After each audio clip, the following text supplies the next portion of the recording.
안녕하세요. 서울외계인입니다.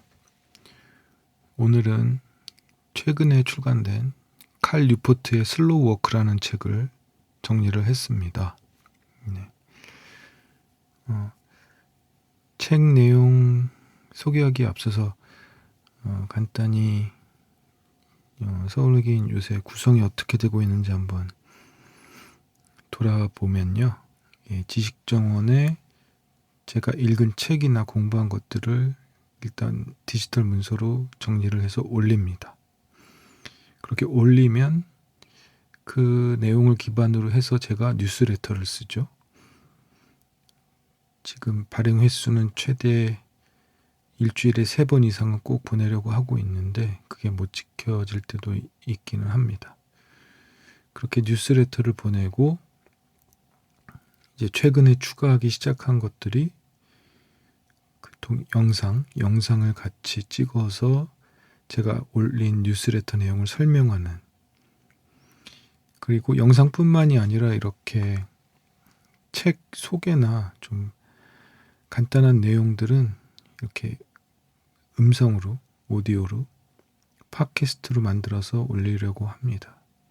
네.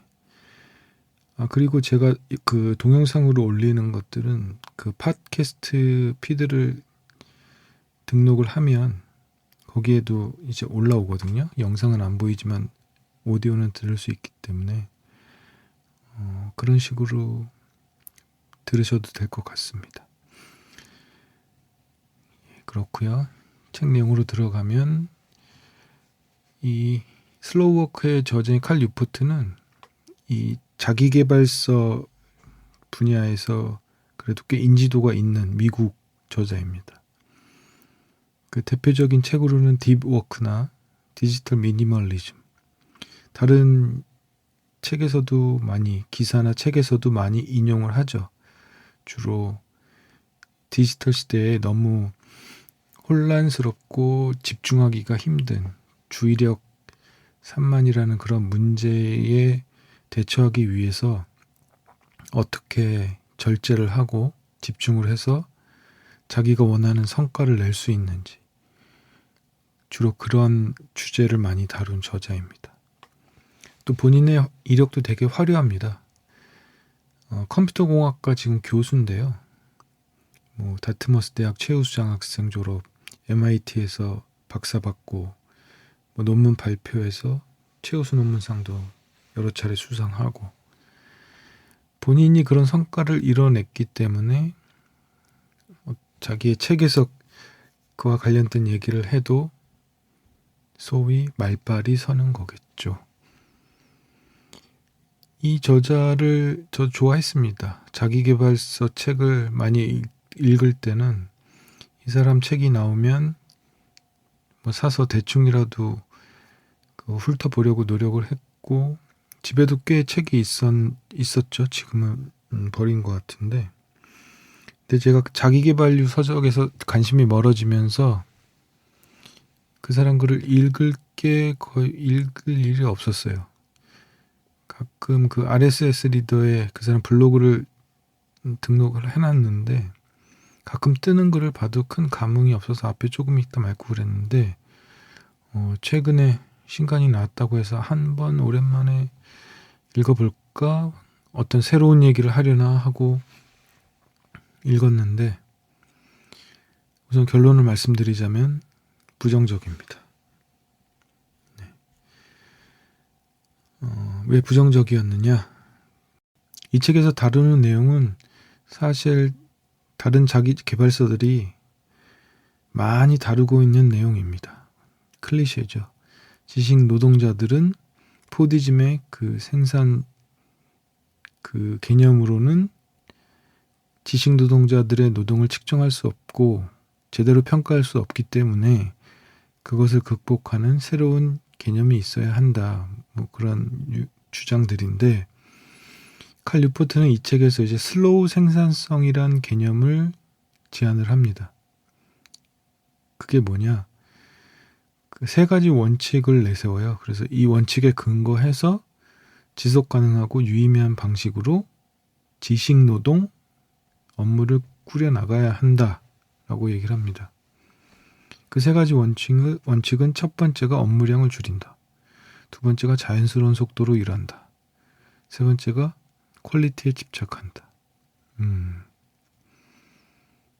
이 세 가지 원칙만 보시면 너무 단순하고 당연한 얘기를 하는 것처럼 느낄 수 있는데, 제가 부정적이라고 했었죠. 더 자세히 상술한 내용을 봐도 크게 달라지지 않습니다. 그 인상이. 사람들이 흔히 말하는 그 생산성이라는 것의 개념이 모호하다. 사람들한테 생산성을 정의해 보라고 하면 중구난방으로 얘기를 하고 그것들이 공통적으로 정의할 수 있는 부분이 현재 없다. 그렇게 결론 내리고 있어요. 그리고 그거는 지식노동 분야로 오면 더욱 심해진다. 그래서 심지어는 20세기가 흘러가면서 이처럼 눈에 보이는 활동을 기준으로 삼는 휴리스틱이 지식노동 생산성을 판단하는 주요한 방식이 됐다. 휴리스틱은 쉽게 말해서 직관적으로 어떤 수치나 데이터를 바탕으로 판단하는 게 아니라 직관적으로 판단을 하는 추론 방법입니다. 그 결과 유사 생산성이 등장했다는 거죠. 유사 생산성은 뭐냐? 실제 생산 노력을 어림잡아 측정하는 주요 수단으로 눈에 보이는 활동을 이용하는 방식. 사실 눈에 보이지 않는 활동도 많잖아요. 그런데 어떻게 방법이 없다 보니까 눈에 보이는 것만으로 판단할 수밖에 없게 된 거죠. 그리고 우리에게 익숙한 빨리빨리라는 거 역시 유사 생산성으로 볼 수가 있는데, 우리 한국인이 가장 잘 알지 않습니까? 이 빨리빨리의 폐해는. 물론 그것 때문에 뭐 세계적인 경쟁에서 이겼다 어쨌다 얘기가 많지만, 이 빨리빨리 때문에 치른 비용이 굉장히 크지 않겠습니까? 그러나 빨리빨리 하면은 눈에 볼 때는 정말 열심히 하는 것 같고 잘 하는 것 같죠. 그러나 눈에 보이지 않는 그 이면은 어떤지 여러분들도 잘 아실 겁니다. 그래서 이런 빨리빨리 역시 유사 생산성으로 볼 수가 있는 것이고, 또한 코로나 팬데믹은 싹트기 시작하던 반생산성 운동을 강력하게 촉진하는 역할을 했다. 반생산성 운동. 미국에서는 거대한 사직이라고 했던가요? 뭐 그런 흐름도 있었고 그걸 얘기하는 겁니다. 그래서 그 대안으로 슬로우 생산성이라는 것을 제안을 한다. 그런데 이 책의 한계는 지식노동의 생산성 전반을 다루지만 그 중에서도 특히 어느 정도 업무 자율성이 있는 사람들을 대상으로 하는 겁니다. 뭐 가령 프리랜서, 1인 경영자, 중소기업 경영자, 이렇게 자신의 업무 권한이 어느 정도 자신의 손에 있는 사람들을 대상으로 한 책이에요. 그 이유는 이런 환경에서는 상사의 요구로 유사 생산성이 나타나는 것이 아니라, 그런 프리랜서나 1인 경영자, 중소기업 경영자를 얘기하는 겁니다. 그런 사람들의 환경에서는 자기가 상사니까 유사 생산성이 나타나는 것이 아니라 유사 생산성을 스스로 자초하는 경우가 많으므로, 보다 더 큰 성과를 내기 위해서 자기를 스스로 쪼기 때문에 개인이 실험할 수 있는 여지가 아주 많기 때문이라고 합니다. 여기서 인정하고 있죠. 이건 실험이라는 거. 뭐 정직한 얘기라고 봅니다. 이게 실험이 아니라 어떤 진리, 참인 것처럼 얘기한다면 사기꾼이 되는 거죠.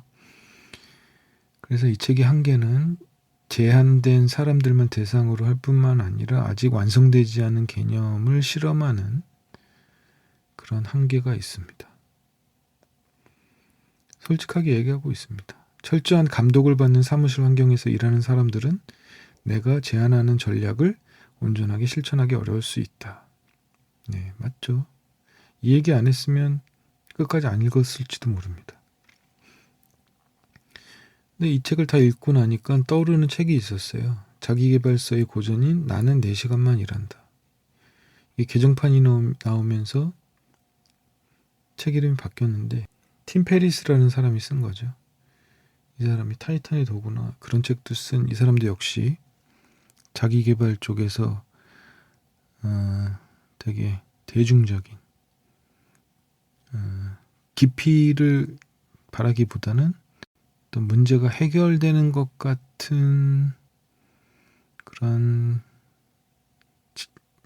착각을 느끼고 싶을 때 읽으면 그런 걸 느끼고 싶은 사람이 어디 있겠습니까마는 깊이는 없지만 핫한 주제들을 잘 요리하는 그런 대중적인 자기계발서 저자죠. 그 사람이 이 책으로 굉장히 주목을 많이 얻었죠. 근데 이 책에서 얘기하고 있는 것이 그 내용을 지식노동 분야로 바꿔서 쓰면은 바로 이 슬로우 워크가 되는 거 아닐까라는 생각이 들었어요. 그 책이 버뜩 떠오르더라고요. 그만큼이나 어떤 인상적이거나 새로운 내용은 없었습니다. 그리고 이런 책들의 전형적인 그런 패턴이 있죠. 사회 구조적인 문제는 일절 외면하고 아예 논의에서 차단이 돼 있고 개인의 결단으로 문제를 해결할 수 있다는 관점을 계속 반복하는 거죠.